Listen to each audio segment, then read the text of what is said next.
Question 1. An insured purchased a whole life policy and, after several years, decided to stop paying premiums. The policy's cash value was sufficient to purchase a fully paid-up policy of a smaller face amount. Which non-forfeiture option did the insured likely choose? A. Extended term. B. Cash surrender value. C. Reduced paid-up. D. Automatic premium loan. Answer: C. Reduced paid-up. The reduced paid-up non-forfeiture option allows the policy owner to use the policy's cash value to purchase a new, fully paid-up whole life policy for a reduced face amount.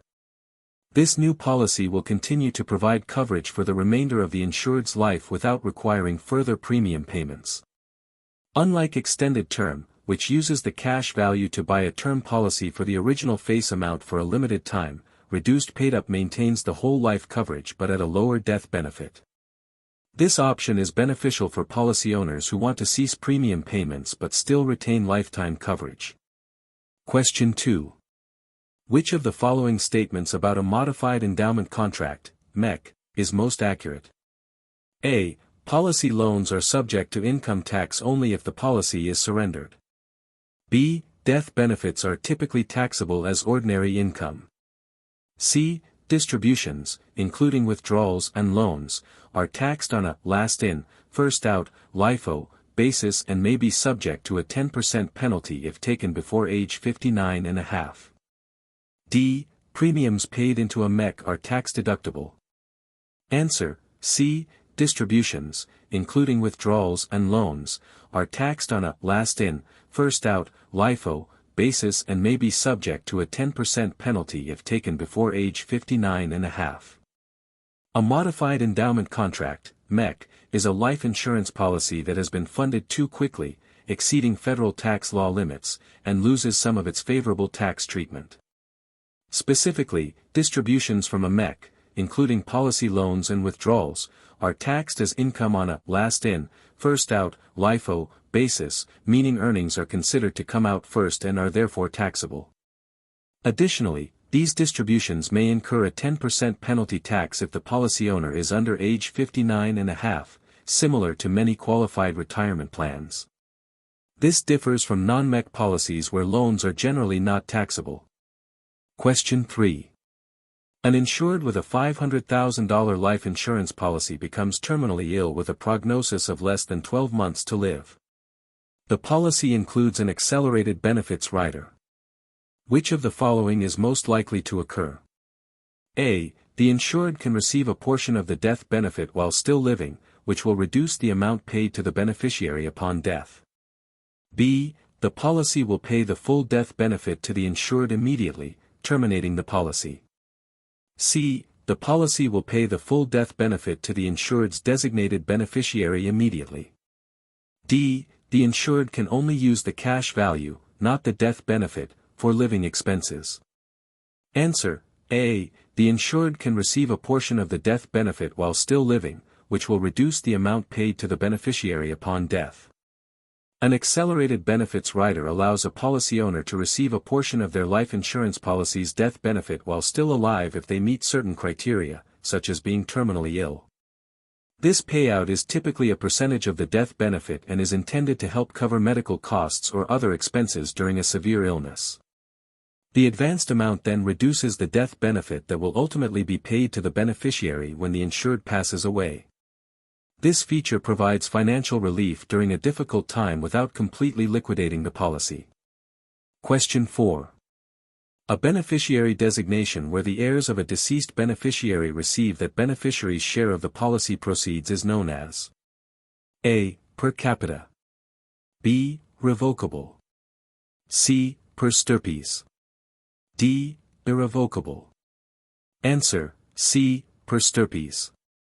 A per stirpes, Latin for, by the roots, or, by branch, beneficiary designation ensures that if a named beneficiary predeceases the insured, that beneficiary's share of the policy proceeds will pass on to their living descendants, typically their children, in equal shares. For example, if a policy designates 2 children, per stirpes, and one child dies before the insured, that deceased child's children, the insured's grandchildren, would split their parents' share. This contrasts with per capita, by the head, where the proceeds are divided equally among the surviving named beneficiaries only, excluding the descendants of any deceased beneficiaries. Question 5. An applicant for a life insurance policy has a pre-existing health condition that the insurer deems poses a higher than average risk.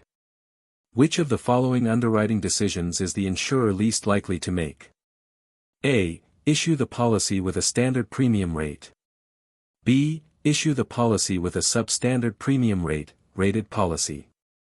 C. Issue the policy with an exclusion rider for the specific condition. D. Decline the application. Answer: A. Issue the policy with a standard premium rate.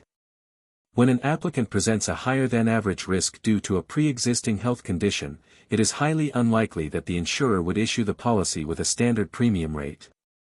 Standard rates are for individuals with average or preferred risk profiles.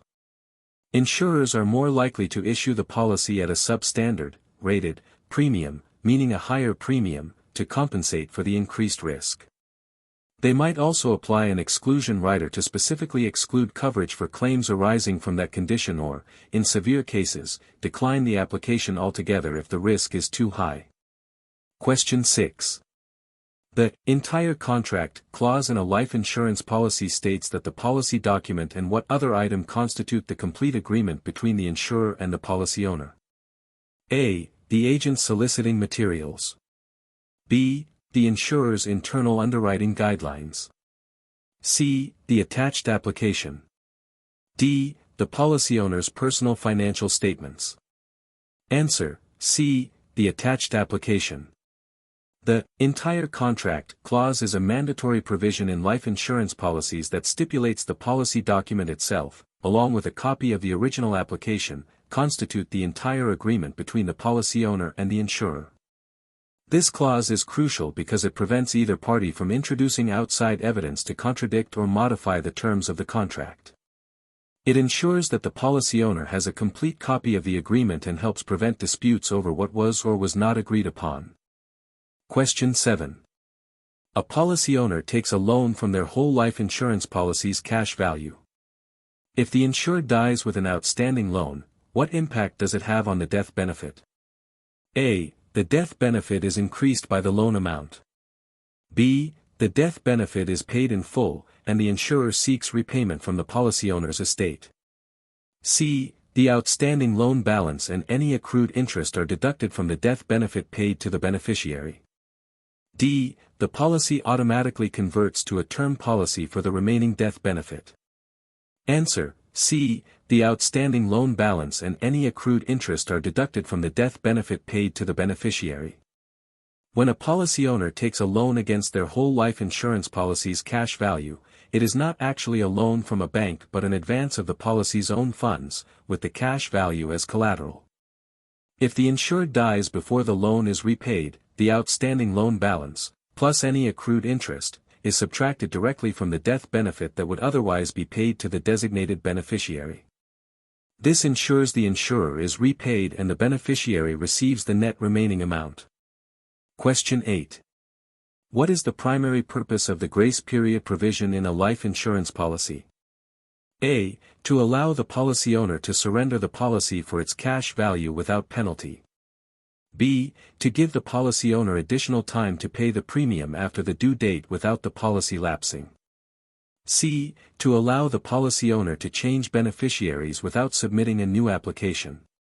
D. To provide coverage for accidental death during the initial waiting period. Answer: B. To give the policy owner additional time to pay the premium after the due date without the policy lapsing. The grace period is a crucial policy provision that provides a specific window, typically 30 or 31 days after the premium due date, during which the policy remains in force even if the premium has not been paid. This allows the policy owner extra time to make the payment without the risk of the policy lapsing immediately. If the insured dies during the grace period and the premium has not been paid, the death benefit would typically be paid, minus the overdue premium. Question 9. Which of the following types of life insurance policies is most likely to have its cash value accumulate based on the performance of a separate account? A. Whole life. B. Universal life. C. Variable universal life. D. Term life. Answer: C. Variable universal life. Variable universal life insurance is unique because it offers flexible premiums and adjustable death benefits, similar to universal life, but its distinguishing feature is that the cash value is invested in a separate account. This separate account consists of various investment options chosen by the policy owner, such as stocks, bonds, and money market funds.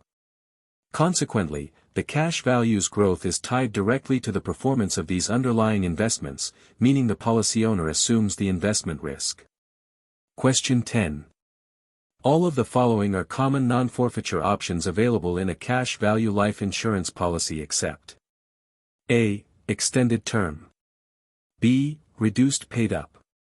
C. Cash surrender value.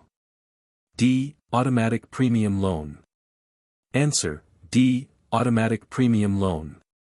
Non-forfeiture options are choices available to a policy owner who stops paying premiums on a cash value life insurance policy, ensuring they do not forfeit the accumulated cash value. The three common non-forfeiture options are extended term, reduced paid up, and cash surrender value. The automatic premium loan, APL, is a policy provision or rider, not a non-forfeiture option, that uses the policy's cash value to automatically pay an overdue premium and prevent the policy from lapsing. Question 11. An insured purchased a 20-pay whole life policy. After 20 years, what is the status of the policy? A. The policy matures, and the cash value is paid out. B. The premiums are no longer required, but the policy remains in force for the insured's lifetime. C. The policy automatically converts to a 20-year term policy. D. The policy lapses unless the insured chooses a non-forfeiture option. Answer: B. The premiums are no longer required, but the policy remains in force for the insured's lifetime. A 20-pay whole life policy is a type of limited pay whole life insurance where premiums are paid for a specific period, in this case, 20 years. After this 20-year period, no further premiums are required, but the policy remains in force as a fully paid-up whole life policy for the remainder of the insured's life, continuing to accumulate cash value and provide a death benefit. This contrasts with continuous premium whole life, where premiums are paid until age 100 or death. Question 12. Which of the following best describes the role of a contingent beneficiary? A. The primary recipient of the death benefit. B. The person who receives the death benefit if the primary beneficiary is unable to or does not survive the insured. C. The person who controls the policy's cash value. D. The individual who owns the policy and pays the premiums. Answer: B. The person who receives the death benefit if the primary beneficiary is unable to or does not survive the insured. A contingent beneficiary, also known as a secondary beneficiary, is a person or entity designated to receive the death benefit proceeds from a life insurance policy only if the primary beneficiary is no longer alive or legally able to receive the funds when the insured dies. For example, if a spouse is the primary beneficiary and predeceases the insured, the contingent beneficiary, perhaps a child, would then receive the death benefit. It provides a crucial fallback to ensure the proceeds go to an intended recipient. Question 13. Which settlement option provides a beneficiary with a guaranteed income for a specific period, regardless of how long the beneficiary lives? A. Life income. B. Fixed amount. C. Interest only. D. Fixed period. Answer: D. Fixed period. The fixed period settlement option allows the beneficiary to receive the death benefit in equal installments over a predetermined number of years. The amount of each installment depends on the total death benefit and the length of the chosen period. Unlike the life income option, which pays for the beneficiary's entire lifetime, the fixed period option guarantees payments only for the specified duration, regardless of whether the beneficiary outlives the period. Question 14. What is the main characteristic that distinguishes universal life insurance from whole life insurance? A. Universal life has a guaranteed interest rate on its cash value. B. Universal life offers flexible premiums and adjustable death benefits. C. Whole life allows policy loans, while universal life does not. D. Whole life provides a fluctuating death benefit, while universal life has a fixed death benefit. Answer: B. Universal life offers flexible premiums and adjustable death benefits. The defining characteristic of universal life insurance, distinguishing it from traditional whole life, is its flexibility. Policy owners can adjust the amount and frequency of their premium payments, and they can also increase or decrease the policy's death benefit, within certain limits and subject to insurability. Whole life, in contrast, typically has fixed premiums and a level death benefit.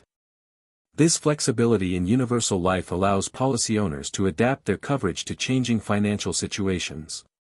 Question 15. The incontestability clause in a life insurance policy prevents the insurer from denying a claim based on misrepresentations in the application after the policy has been in force for a specific period, usually how long? A. 30 days. B. 6 months. C. 1 year. D. 2 years. Answer: D. 2 years.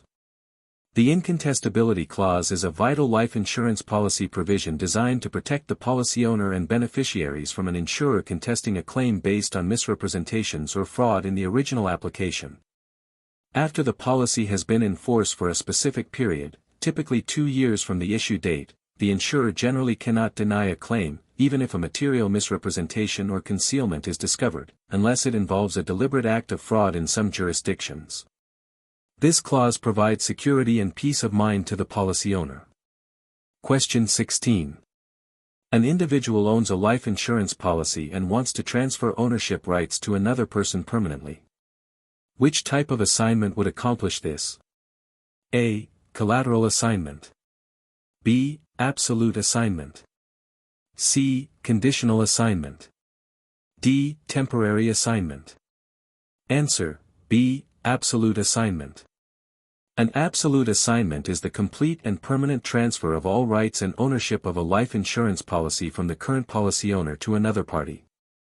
For instance, if a parent gifts a policy to a child, it would be an absolute assignment.